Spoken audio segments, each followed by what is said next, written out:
Salut mes VIP, aujourd'hui j'ai un storytelling. Je vais vous parler de l'histoire d'un couple. C'est pas un couple, des gens qui étaient ensemble à l'école, qui ont fréquenté ensemble à l'étranger et qui se sont séparés quand l'homme a eu le succès de l'argent. Il a commencé à chercher les femmes de ce pays-là, de ces femmes étrangères. Il a oublié la femme de son pays parce qu'il a vu la peau, il a vu qu'il veut essayer de changer un peu pour voir à quoi ça ressemble. Alors tout son argent partait sur cette femme-là, qu'il les changeait quand il voulait, à tout moment. Il a méprisé, dévalorisé l'autre parce qu'elle n'avait rien. Puis disparaît. Dès qu'il a eu son argent, il a disparu. Et dès que l'argent est terminé, il est rentré vers celle-là qu'il avait méprisée et humiliée pour qu'elle puisse le reprendre. Celle qu'il avait négligée, espérant y trouver du réconfort, du soutien ou une porte de secours. Mon conseil et les risques. Comment traiter ce type d'homme? Comment reconnaître d'abord ce type d'homme? Voilà les signes. Il est attentionné seulement quand il a besoin de toi. Il ignore ou te traite avec indifférence dès qu'il a mieux ou qu'il est au sommet.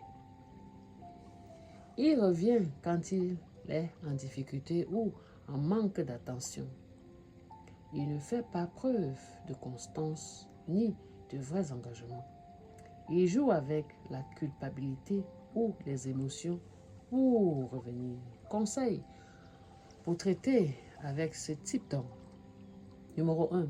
Sois lucide sur ses intentions. Ne te laisse pas attendrir trop vite. Observe.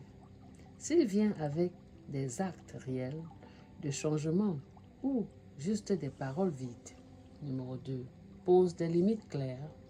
Ne te laisse pas entrer et sortir de ta vie comme un hôtel. Ton cœur n'est pas une zone de transit. Numéro 3.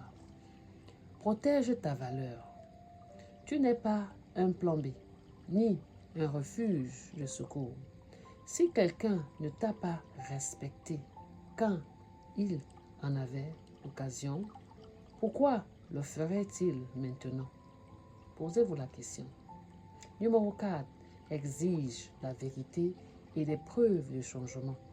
S'il veut revenir, il doit montrer un vrai regret ou changement d'attitude durable et non simplement une envie de confort. Numéro 5.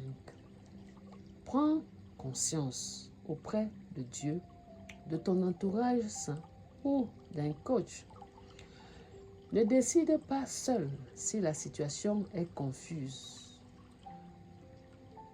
Le discernement est crucial ici. Les risques de le reprendre trop vite. Tu redeviens un outil pour le sauver, non une femme aimée et respectée.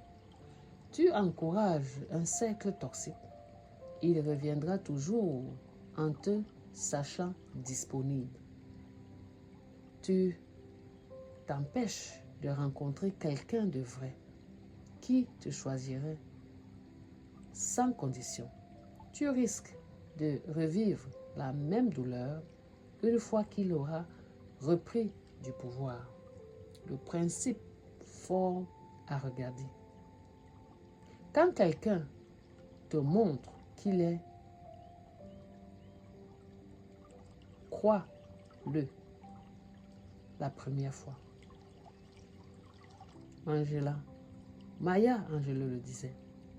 Tu mérites un amour constant, fidèle et présent dans des bons et des mauvais moments. Pas un homme de passage, mais un homme d'alliance. Alors, mes VIP, qu'en dites-vous pour cet enseignement? J'espère que ce message, cet enseignement va vous aider, va vous édifier sur le parcours de votre vie. Parce qu'un homme qui part et qui vient n'est pas stable. C'est un homme qui est un joueur, un homme qui vient juste quand il a des besoins. Dès qu'il a ses finances à nouveau, il a oublié le reste de ce que vous avez eu à faire. Alors, mes VIP, partagez ce message, cet enseignement qui va aider quelqu'un là, qui passe par des moments difficiles, une personne qui a besoin d'une édification. Je suis votre motivational speaker and life teacher. À très bientôt. C'est plaît à Dieu. Ciao.